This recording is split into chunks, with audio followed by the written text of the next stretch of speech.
ഇനി മൂന്നാമത്തെ റൂൾ.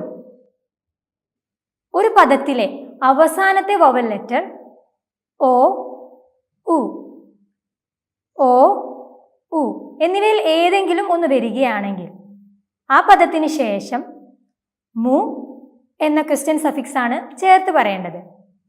മു. For example, shoe top, shoe top, that's a ball. Shoe top. Top എന്ന പദത്തിലെ വവൽ ലെറ്റർ ഓ ആണ്. ഒരു പദത്തിന്റെ അവസാനത്തിൽ ഓ, ഉ എന്നിവയിൽ ഏതെങ്കിലുമാണ് വരുന്നതെങ്കിൽ മു എന്ന സഫിക്സ് ആണ് ചേർത്ത് പറയേണ്ടത്. സോ ടോപ്പ് എന്നതിൻ്റെ കൂടെ മു എന്ന സഫിക്സ് ആണ് ചേർക്കേണ്ടത്. ഷു ടോപ്പ് മു, ഷു ടോപ്പ് മു.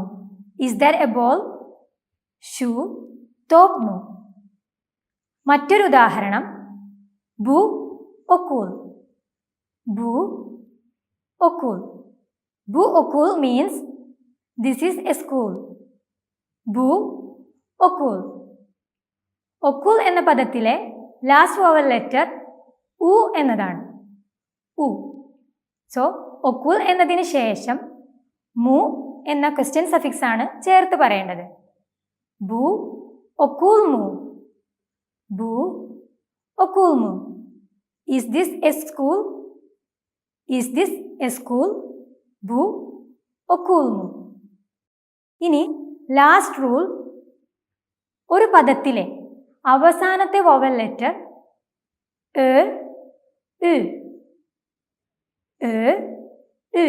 എന്നിവയിൽ ഏതെങ്കിലുമാണ് വരുന്നതെങ്കിൽ ആ പദത്തിന് ശേഷം മു എന്ന ക്വസ്റ്റ്യൻ സഫിക്സ് ആണ് ചേർത്ത് പറയേണ്ടത്.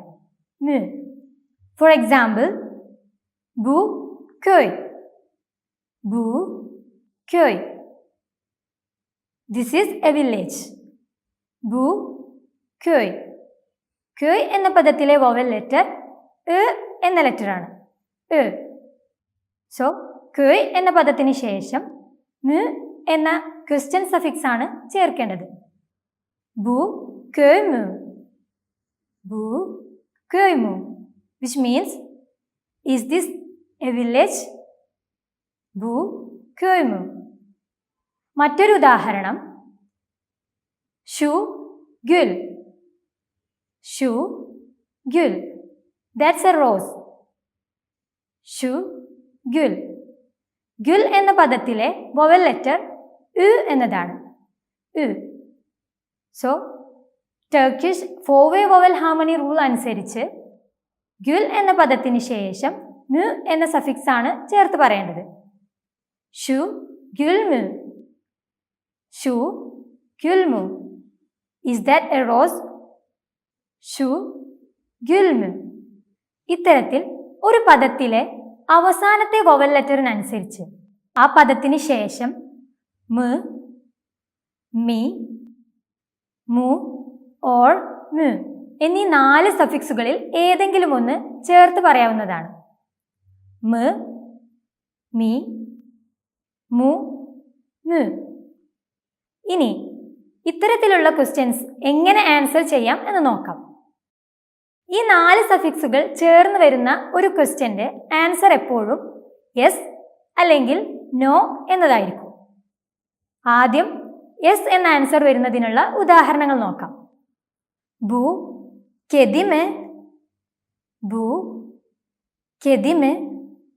Is this a cat? ബു കെദിമെ. ഇതിന് മറുപടിയായി പറയേണ്ടത് എവെറ്റ് ബു കെദി എന്നാണ്. എവെറ്റ് ബു കെദി. എവെറ്റ് ബു കെദി means yes, this is a cat. എവെറ്റ് ബു കെദി. മുമ്പ് പറഞ്ഞിട്ടുള്ളതുപോലെ യെസ് എന്നതിന് ടർക്കിഷിൽ എവെറ്റ് എന്നാണ് പറയേണ്ടത്. എവെറ്റ്. അതുപോലെ yes, this is a cat എന്ന അർത്ഥത്തിൽ പറയുന്നതിന് വേണ്ടി എവെറ്റ് എന്നതിന് ശേഷം എവെറ്റ് ബു കെദി എന്നും ചേർത്ത് പറയാവുന്നതാണ്. എവെറ്റ് ബു കെദി. മറ്റൊരു ഉദാഹരണം,